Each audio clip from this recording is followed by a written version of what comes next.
I guess you can think, like, is it worth it if you find something in this world that can make you feel that intensely?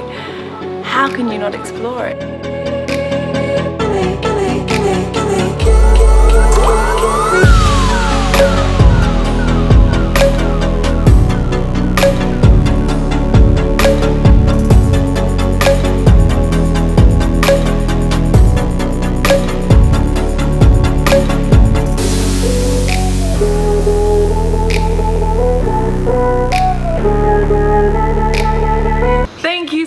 For coming back for part 2.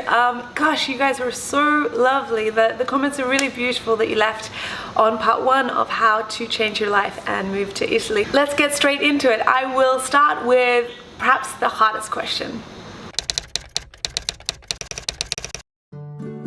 Number 1, if you don't speak Italian but you have a degree, look for jobs advertised at FAO, or the Food and Agriculture Organization of the United Nations. I've had a lot of Brazilian, British, Australian and Colombian friends who loved working there, as the office is right in the center of Rome.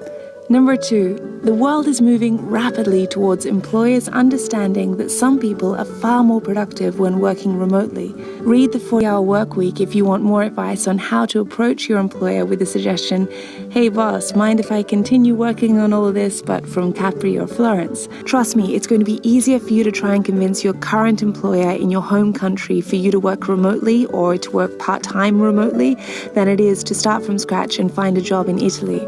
Number 3, if you're a creative person or a journalist, set up freelance work outside of Italy that has nothing to do with writing about Italy. You might be writing about a very boring subject, but it will pay the bills. If you just pitch to magazines and websites offering stories or photographs on Italy, I think you will really struggle to beat the competition. And unfortunately, most editors have favorite contributors or give jobs to friends. It's kind of frustrating, but unfortunately I found being an authority on a subject or actually living there doesn't seem to make much of a difference. Number 4, take your company and set it up in Italy. Sure, this is a huge challenge and you need to be determined in order to take this path. But you know what? People are so quick to assume that a country like, for example, the UK would be so much easier, particularly for an Australian with so many ties between our 2 Anglo-Saxon countries. And yet, my experience trying to get an entrepreneur visa as a small business owner in the UK was a total nightmare. The only way they let me in was to show that I'm investing £200,000 in my business, which I didn't need to do. There was no support, and they even make you pay to have a phone call asking questions about their requirements. While in Italy, I was shocked to find a very user-friendly, modern site with experts who responded to all my questions in English within 24 hours. Of course, this works best if you have a company like mine that can operate from anywhere. Number 5, do the jobs that have nothing to do with your degree or your experience, your background, but will help you understand the people, learn the language, pay your bills, and you can do your passion project on the side. This means babysitting or teaching English in a language school or privately. Privately, you can earn about 15 to 20 euro an hour. Number 6, hustle. If it were easy to make money in Italy, everyone would be living in these beautiful cities, and Italians wouldn't be leaving to live in London and New York. Be creative in your approach. Do research. Don't just say, "Oh, who would want to hire me?" You never know. Pitch companies, analyze their market, and carve out a new role that you believe will bring them more profit. I have done all of these things. Sometimes I've failed, but sometimes they're so impressed with my initiative and tenacity that they contact me months or a year later with a position. We are living in an incredible time where the digital world dissolves borders. People just want talent, speed, quality, efficiency. If you can give it to them, they don't care where you're based, and if they do the first contract for a reduced rate and show them why you're better than the competition. If you've got a decent Wi-Fi connection, you should be able to deliver just as well as people in your hometown. Look up companies like Cloud Peeps that match businesses with top marketing, content and community professional freelancers all over the world. There are so many solutions, but you do have to be a go-getter. You have to understand how to hustle and not waste time sitting around complaining if you get a lot of rejections.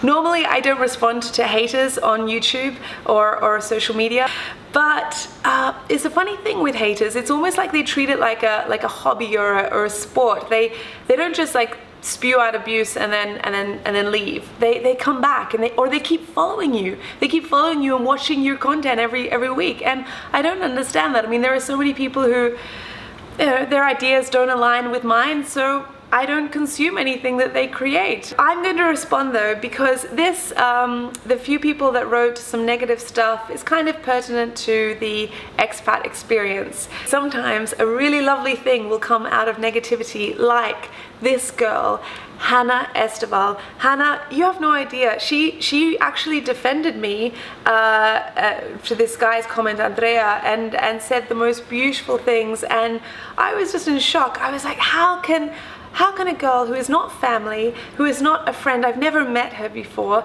you know, why is she defending me? And Hannah, you just won't know how much you lifted my spirits. This guy Andrea said that your videos are shallow and self-serving. Angela Sarah Bennett, you give a false narcissistic idea of what living in Italy is like. Ariana Borghese, the view you present is fake. Guys, I'm on your side. Last episode, I said I was living in an apartment with no windows, no flushing toilet, no electricity, that I was broke, my landlord was throwing me out, and my advice to people moving to Italy was, it will be harder than you can ever expect financially and emotionally.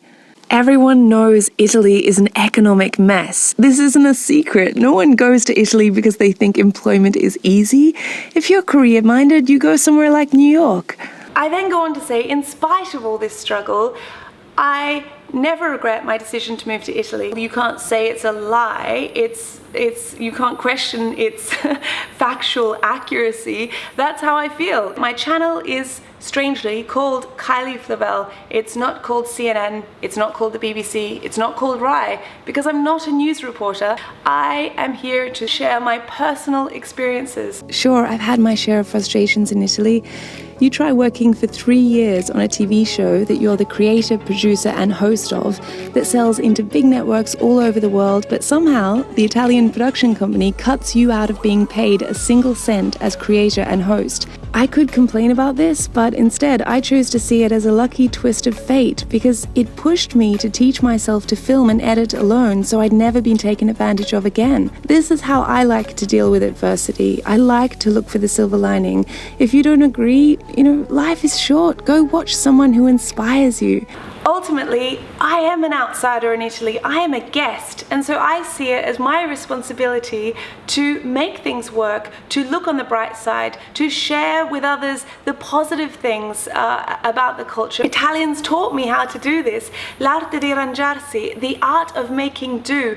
I mean, look at Italian cuisine, peasant food, the art of putting together just 3 very simple ingredients and making it into something beautiful. I remember getting an invitation to this fairy tale event. I was so excited, this party, but you needed a full-length dress. It was a very strict dress code, and I didn't have anything that was appropriate, and I was also that week really short on money. But there was this little dressmaker in a back alley, and I had always stopped on my way and had a little chat to her and said hello, and so that time I went and I was able to get a bit of fabric from her, and I ended up sewing my own dress. I remember I literally like hours to go before I was being picked up for this for this big party, and I remember just being on my floor in my tiny little apartment. The electricity had gone off, so I was by candlelight sewing, and then I had this moment where I thought, isn't this poetic? I mean, this is literally like a fairy tale. I'm here sewing a dress by candlelight,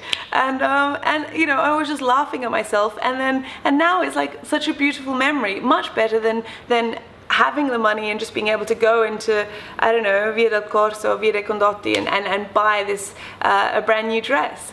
I really do understand that it's not for everyone. My sister, I love her dearly. She is so talented and clever and hardworking, really goes after what she wants, but it wouldn't work for her living with this much insecurity, sporadic payments, not knowing if she can even stay in the place where she's living from month to month.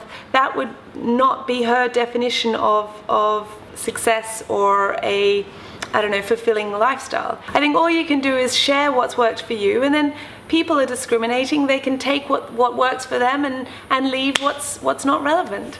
I'm so sorry I can't fit everything into this episode, but I will make another one that is coming super soon, and I really mean it this time. It really is coming probably tomorrow. So stay tuned. Thank you.